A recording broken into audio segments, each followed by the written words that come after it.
Most people think the hardest thing in life is loving someone else. We're told it takes courage, sacrifice, and unwavering commitment. But what if I told you the actual hardest thing isn't loving another, but loving yourself? Especially when you know exactly who you are, deep down. Your flaws, your failures, the excuses you make, and that painful, nagging truth that you could do better, but often you don't. This isn't about being perfect. It's about facing the raw, unfiltered version of you and finding a way to truly accept and cherish that person. Mini hook. The more you think, the worse it gets. Have you ever felt like your mind is a battlefield? A constant arena where your thoughts clash and self-doubt is always the loudest voice? He spends so much time in his own head, replaying conversations, dissecting every mistake, imagining worst-case scenarios. And here's the cruel twist of this mental war. The longer he stays there, the louder the self-loathing grows. It doesn't get better, it gets worse. You hear people say, just love yourself. It sounds so simple, so easy, almost like a command. But for someone trapped in that silent war, it feels like telling someone who's desperately drowning to just breathe. It doesn't fix anything. It only reminds him he's failing at something everyone else seems to understand so effortlessly. Mini hook, if you don't love yourself first, really? Everywhere you look online and self-help books, even from well-meaning friends, you hear the mantra, love yourself before you can love someone else. It sounds profound, doesn't it? Like a universal truth etched into the very fabric of healthy relationships. But here's the raw psychological truth that no one really admits. It's often way, way easier to love someone else than it is to love yourself. Think about it. Other people aren't carrying your mistakes. They aren't living with your regrets every single day. They aren't replaying your failures every single night before bed, dissecting every awkward moment or missed opportunity. You could be an absolute mess, truly struggling, feeling lost and incomplete, and still love a kitten with your whole heart. You could be in the midst of your darkest hour and still pour all your love into a partner, a friend, a family member. But loving yourself? That's the real nightmare for so many of us. That's the mountain that feels impossible to climb.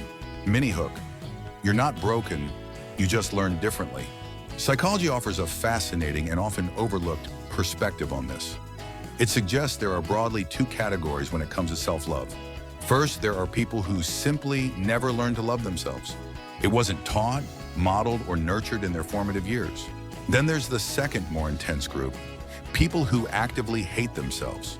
Not just a lack of love, but a deep, ingrained self-aversion. That second group, they go to bed every night saying, tomorrow will be different.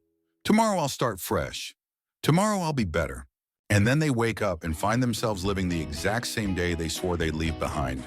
The cycle repeats endlessly. They don't choose self-love.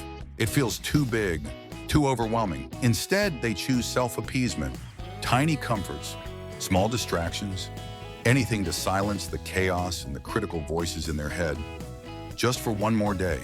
Mini hook, you weren't meant to learn this alone. This is perhaps the most crucial psychological fact to grasp. Self-love isn't a solo skill you're supposed to magically acquire. Humans learn it the same way we learn language, empathy, or how to navigate social cues, through other people. Your earliest caregivers, the people who raised you, were your first teachers in self-worth. They taught you through their actions and reactions, whether you mattered, whether you were safe, whether you were enough, just as you are. Attachment theory, a cornerstone of modern psychology, proves this connection. Securely attached people, those who had consistent, responsive care, naturally develop a healthy sense of self-esteem and self-worth. Anxious people, often due to inconsistent care, learn to fear abandonment and constantly seek reassurance. Avoidant people, who learned early independence due to emotional unavailability, fear closeness and vulnerability. And disorganized people, often from unpredictable or frightening early experiences, fear everything at once. A chaotic mix of approach and avoidance. None of that begins with you, the conscious adult. It begins with how you were treated long before you even formed complex thoughts.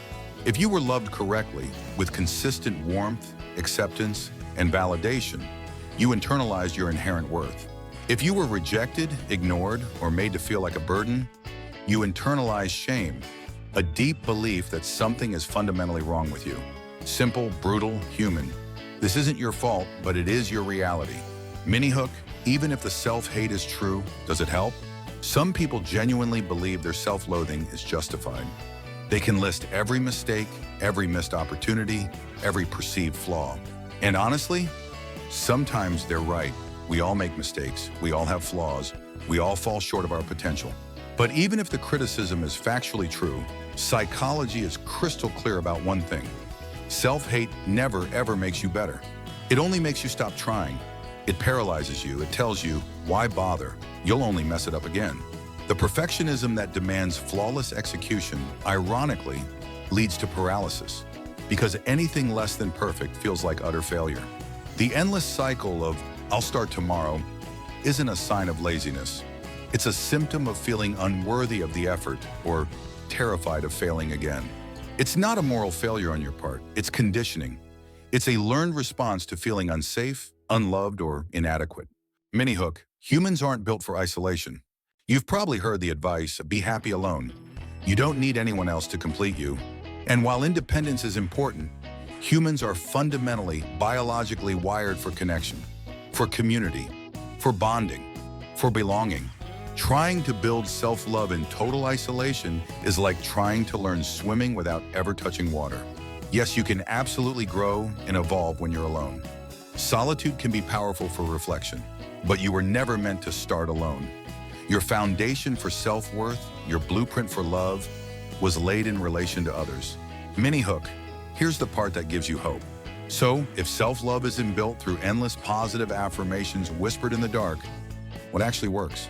It's built through healthy relationships, through interactions with people who treat you with respect, kindness, and genuine care, through micro moments of acceptance where someone sees you, truly sees you, and doesn't flinch at your imperfections, through consistent proof that you matter, that your feelings are valid, that your presence makes a difference.